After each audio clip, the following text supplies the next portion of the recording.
We are now at the precise moment where the BOLEX stops being just a relic of the 1960s and begins its second life.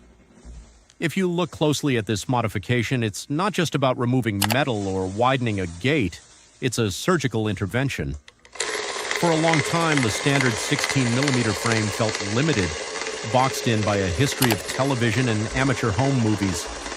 But by pushing the gate out to the Super 16 standard, we aren't just gaining that extra bit of width for a 1.66:1 aspect ratio. We are fundamentally changing the optical relationship between the glass and the film plane. Think about the physics here.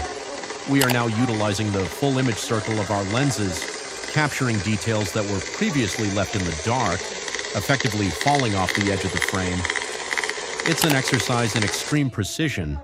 If the alignment is off by even a fraction of a millimeter, the entire aesthetic collapses.